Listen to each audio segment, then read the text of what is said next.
अमर, अमर, अरे तू यहाँ क्यों लेटा है? बस ऐसे ही।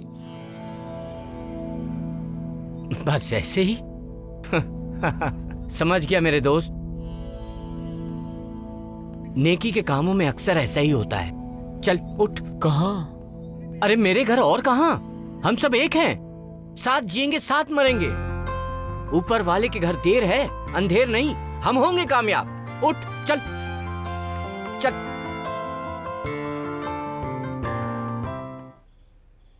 प्रणाम ठाकुर साहब। प्रणाम, आइए बैठिए। ठाकुर साहब, आपका धन्यवाद करने आया हूँ। किस बात का? ठाकुर साहब, दहेज की बलि पर चढ़ी मेरी बेटी की रक्षा करके उसको नया जीवन दान दे दिया। इस बात का एहसान मैं जिंदगी भर नहीं भूलूंगा। अरे नहीं नहीं चाचा, बेइंसाफी के खिलाफ जब तक जान है लड़ता रहूंगा। बस आप जैसे बड़े लोगों का आशीर्वाद चाहिए। नहीं नहीं ठाकुर साहब, बड़े तो आप हैं। आसपास के गांव क्या, दूर दूर तक छोटे बड़े लोगों के दिलों में आपकी इंसानियत के चर्चे होते हैं। इंसान की जिंदगी तो पानी का बुलबुला है, इसीलिए कहते हैं कि नेकी कर और फल का इंतजार मत कर। 100% ठीक कहा ठाकुर साहब। आपका सब्र, आपका हृदय दरिया समान है। अच्छा, आज्ञा दीजिए। और मेरे लायक कोई सेवा? और कुछ नहीं। प्रणाम ठाकुर साहब। दीदी बचा लो, बहुत दर्द हो रहा है पेट में। आग लगे तेरी ऐसी जवानी को। ये तो तुमने बहुत बड़े धर्म संकट में डाल दिया है मुझे। बचा लो, नहीं तो मैं अपनी जान दे दूंगी। आखिर यही होगा तुमसे, और क्या? दीदी,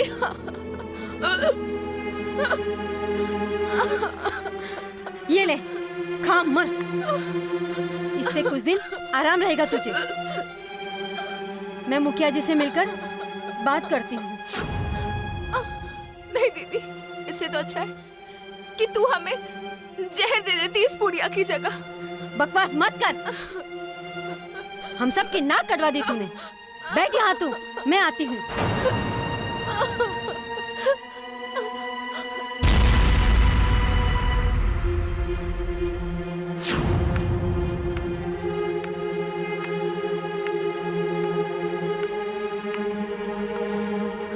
मुखिया जी।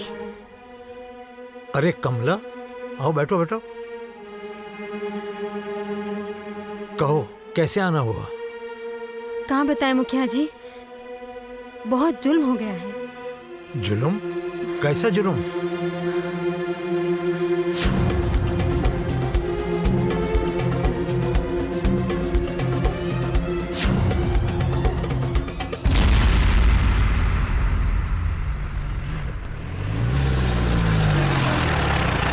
नमस्कार। आओ गरीबों के दाता। अरे छोटे ठाकुर, कहाँ हम दाता वाता है, हम तो आपके सेवक हैं। हाँ, लेकिन तेरे हर काम में समाज सेवा भरी है। छोटे ठाकुर साहब, ये तो सब आपकी कृपा है। कहो, कैसे आना हुआ? कौन सी मुसीबत आ गई है? किस चक्रव्यूह में फंस गए हो जो इस वक्त मेरे पास? छोटे ठाकुर, बसंती। क्या हुआ बसंती को? वो माँ बनने वाली है। तुम्हें किसने बताया? कमला ने। हरिराम, ये मेरा और बसंती का आपसी मामला है। तुम कौन होते हो बीच में दलाल बनने वाले? जबान संभाल के बात करो ठाकुर। तुम मुझे धमकाने आए हो? धमकाने नहीं, समझाने आया हूँ। ठाकुर साहब, भलाई इसी में है कि वक्त की नज़ाकत को समझते हुए अक्लमंदी से काम लीजिए। कहा है कि मामला बड़ा गड़बड़ हो गया है, वक्त की नज़ाकत को समझिए। समझ गया। रात को गांव के बाहर बरगद वाले पेड़ के पास अकेले मिलना। दोनों मिलकर इसका कोई ना कोई हल निकाल ही लेंगे। जो हुक्म। नमस्ते। इस कांटे का इलाज अब सिर्फ जहरीली शराब है।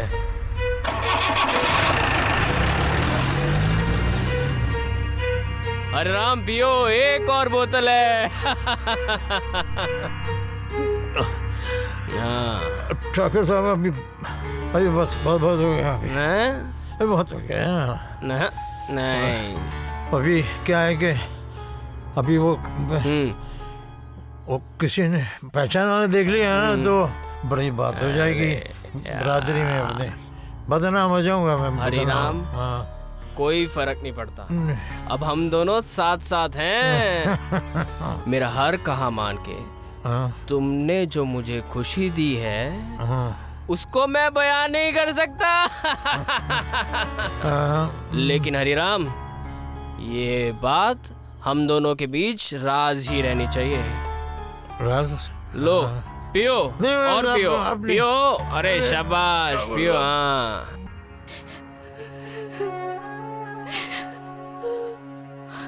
आधी रात हो गई, बापू अभी तक घर नहीं लौटे। हे भगवान, पता नहीं कहाँ चले गए।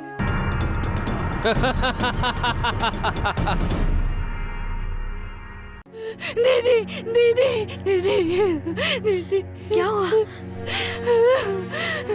बापू कल रात से अभी तक घर नहीं लौटे, पता नहीं कहाँ चले गए। हो न हो, छोटे ठाकुर ने मुखिया को अपने रास्ते का कांटा समझकर अपना शिकार बना लिया होगा। मुझे तो एक बात समझ में नहीं आ रही है कि आखिर अगर मुखिया जी की किसी ने हत्या की भी तो क्यों की? बस यही तो हैरानी की बात है। अरे यार, मुखिया जी हर आदमी से प्यार से बात करते थे, शराफत से पेश आते थे। क्या बिगाड़ा था उन्होंने जो उनकी हत्या कर दी लोगों ने? हो ना हो ये काम किसी बड़ी ऊंची जात वाले का हो। बस करो ये ऊंच नीच की बातें। बिना सबूत किसी को दोषी करार करना गलत बात है। सबूत भी आ जाएगा, बस एक बार पोस्टमार्टम की रिपोर्ट आ जाने दो। सबूत भी मिल जाएगा, दूध का दूध पानी का पानी हो जाएगा। पुजारी जी, ओ पुजारी जी, प्रणाम। हम तुम्हारे लिए खुशखबरी लेकर आए हैं। खुशखबरी? हाँ, बधाई हो, खुशियां मनाओ। आपका सपूत ब्राह्मण लो लो, इसी बात पर मुंह मीठा करो पुजारी जी, मुंह। यार शक्ति, अब तो हमारे गांव का नाम भी इतिहास के सुनहरे अक्षरों में छप जाएगा। वो कैसे? हाँ, अमर ने ज्योति के लिए वही कर दिखाया जो मजनू ने लैला के लिए किया था, रांझे ने हीर के लिए किया था, फरहाद ने शिरीन के लिए किया था।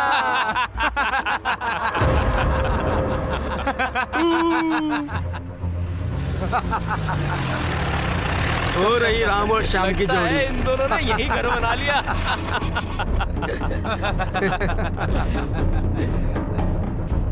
देख अमर, हम तेरा कितना ख्याल रखते हैं। तूने तो अपनी जात बिरादरी से मुंह मोड़ लिया, लेकिन हम आज भी नहीं बदले। तेरी हैसियत के बराबरी का रोजगार लेकर आए हैं। रोजगार? हाँ, रोजगार। हमारे मोहल्ले के ठाकुर जय सिंह का बैल मर गया है, उसे लेकर जाना है। क्या? हाँ, इसमें हैरानी वाली बात क्या है? अब तो ये तेरा पेशा बन गया है। शक्ति, तुम्हारा दिमाग तो ठीक है ना? ये ठीक और गलत की भाषा मुझे मत सिखा, समझा? जो काम कहा है वो कर।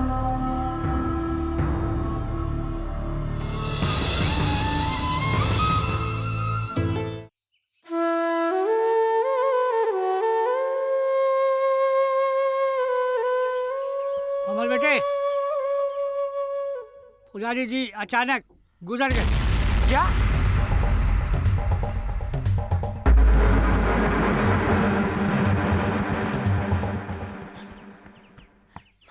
बाबूजी, बाबूजी, ये आपको क्या हुआ बाबूजी?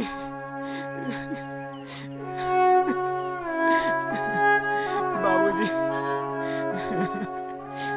ये आपको क्या हुआ बाबूजी? बाबूजी, पहले माँ छोड़ के चली गई बाबूजी, अब आप भी मुझे छोड़ के चले गए। मैंने तो कोई इतनी बड़ी भूल तो नहीं की थी। बाबूजी, हे प्रभु, आप मेरे साथ ऐसा क्यों कर रहे हो? भैया, ये तो जग की रीत है, आना जाना तो ऊपर वाले के हाथ में है। हाँ, होने को कोई रोक नहीं सकता है। चलो, अब इनका आखिरी क्रियाकर्म तो करना ही पड़ेगा ना। चलो,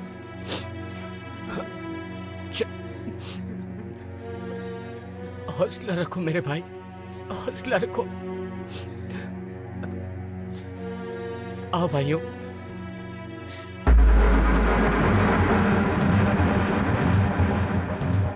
कहाँ ले जा रहे हो इसे? अंतिम क्रिया करने। इस गांव में इसका अंतिम संस्कार नहीं होगा। क्यों? रुक जाओ वहीं पे। तेरे साये से भी मुझे नफरत है।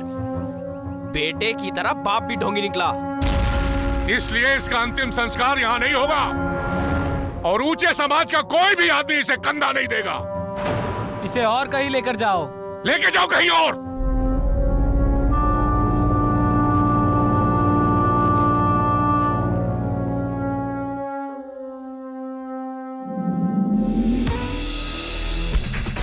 कितने पास?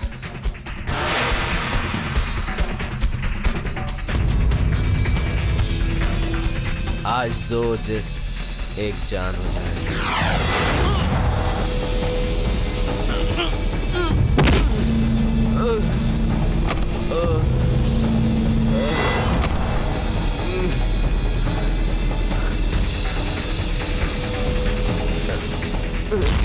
ये क्या कर दिया ज्योति तुमने? जो एक इज्जतदार लड़की को करना चाहिए। इसने क्या सोचा कि बापू के मर जाने के साथ साथ मेरी इज्जत भी मर गई। औरत का सबसे बड़ा गहना उसकी इज्जत ही होती है, और फिर एक ना एक को तो मरना पड़ता ही। तो मैंने खुद को ना मारकर इसको मार दिया, क्योंकि अगर ये जिंदा रहता तो ना जाने कितनी और लड़कियों की इज्जत के साथ खेलता। अब क्या होगा? ठाकुर साहब मेरी जान ले लेंगे। और क्या होगा? बापू चले गए, मैं भी जीकर क्या करूंगी? नहीं नहीं, मैं तुम्हें मरने नहीं दूंगा। और ठाकुर शमशेर सिंह मुझे जीने नहीं देगा। चलो। कहाँ? मेरे साथ। नहीं, अब मेरी आंखों की शर्म और दिल का डर मर चुका है। नहीं ज्योति, अब ये गांव छोड़कर जाने में ही हमारी भलाई है। ज्यादा सोचो मत ज्योति, यहाँ एक एक पल गुजारना मौत के बराबर है। ठाकुर शमशेर सिंह और उनके बिरादरी के सामने सच्चाई और इज्जत की लड़ाई जो हम लड़ रहे हैं वो नहीं लड़ पाएंगे। उनके अपने कानून और उनका अपना राज है। चल मेरे साथ। नहीं अमर, नहीं।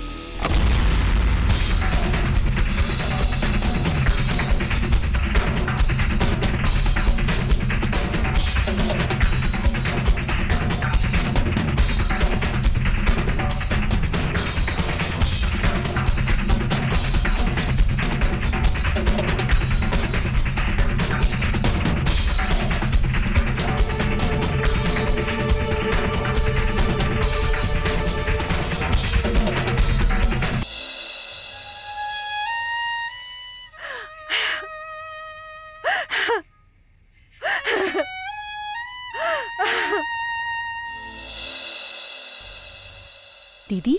हाँ, क्या हुआ? कुछ पता चला दीदी? किस बात का? बसंती ने रात में गले में फंदा लगाकर आत्महत्या कर ली।